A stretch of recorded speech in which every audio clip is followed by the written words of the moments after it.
वीर नायक विदर्भातील प्रत्येक बातम्या। अमरावती विभागाचा 10वीच्या निकालात मुलींनी मारली बाजी। सचिव नीलिमा टाके यांची माहिती। अमरावती विभागाचा इयत्ता 10वीचा निकाल हा 95.58% लागलाय। दरवर्षीप्रमाणे यावर्षी देखील मुलींनी या निकालात बाजी मारली आहे। 96.83% मुलींच्या उत्तीर्णतेचं प्रमाण असून मुलांचे 93.54% आहे। अनुत्तीर्ण झालेल्या विद्यार्थ्यांनी आगामी जून-जुलैमध्ये होणाऱ्या परीक्षेसाठी अर्ज करून श्रेणी सुधारणा करण्यासाठी प्रयत्न करण्याचं आवाहन महाराष्ट्र राज्य माध्यमिक उच्च माध्यमिक शिक्षण मंडळाच्या अमरावती विभागीय सचिव नीलिमा टाके यांनी केलं आहे। अमरावती विभागांतर्गत येणारा वाशिम जिल्हा हा प्रथम क्रमांकावर असून अमरावती जिल्हा हा शेवटच्या स्थानावर आहे। अनुत्तीर्ण झालेल्या सर्व विद्यार्थ्यांचे समुपदेशन करण्यासाठी बोर्डानं हेल्पलाईन सुद्धा सुरू केली आहे। अमरावती जिल्ह्याचा विचार करता अमरावती जिल्ह्याची जी टक्केवारी आहे ती आहे 94.61%। यामध्ये विद्यार्थिनींचं उत्तीर्णतेचं प्रमाण हे विद्यार्थ्यांपेक्षा जास्त आहे। तर विद्यार्थ्यांचं आणि विद्यार्थिनींचं कुठंही त्यांनी त्यांचं मनोबल खचू न देणे आणि पुढील भविष्यामध्ये चांगल्या पद्धतीने तयारी करणे यासाठी मी तुम्हाला शुभेच्छा देते। ज्या विद्यार्थ्यांनी अपेक्षित यश संपादन केलं नाही किंवा आपल्याला मिळालं नाही असं वाटत असेल अशा विद्यार्थ्यांनी पुनश्च जी परीक्षा होत असते दरवर्षीप्रमाणे जुलै आणि ऑगस्टमध्ये आपली पुनर्परीक्षा होते।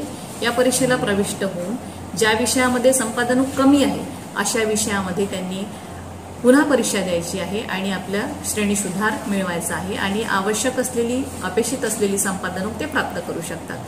त्याच पद्धतीमध्ये जर ओव्हरऑल रिझल्ट त्या विद्यार्थ्यांना आपला योग्य वाटत नाही किंवा त्यांना वाटते की मला अपेक्षेपेक्षा कमी यश मिळालेलं आहे अशाही विद्यार्थ्यांनी संपूर्ण विषय घेऊन जी पुनर्परीक्षा जुलै ऑगस्ट 24 मध्ये होणार आहे या परीक्षेला प्रविष्ट व्हावं आणि अपेक्षित यश हे संपादन करावं। त्यासाठी मी शुभेच्छा सुद्धा व्यक्त करते। आपल्याला ज्या विद्यार्थ्यांना कमी गुण मिळालेले आहे परंतु असं वाटते आहे की माझा पेपर व्यवस्थित चेक झाला नाही किंवा कुठेतरी टोटलिंग चुकलेली आहे त्याही विद्यार्थ्यांसाठी राज्य मंडळाकडून सुविधा देण्यात आलेली आहे।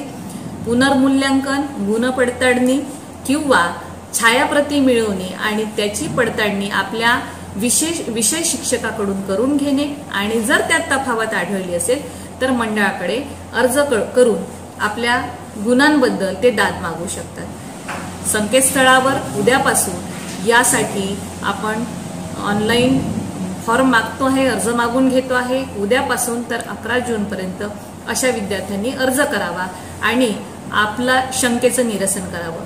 काही विद्यार्थ्यांना रिझल्टबद्दल, आपल्या गुणांबद्दल किंवा काही भविष्यात येणाऱ्या अडचणीबद्दल काही जर शंका कुशंका असेल तर अशा विद्यार्थ्यांसाठी समुपदेशकांची हेल्पलाईन सुद्धा ठेवलेली आहे। ही साधारणतः हेल्पलाईन 8 दिवस मुलांना मार्गदर्शन करण्यासाठी उपलब्ध आहे। समुपदेशकांना फोन करून आपल्या शंकेचं निरसन विद्यार्थी करू शकतात।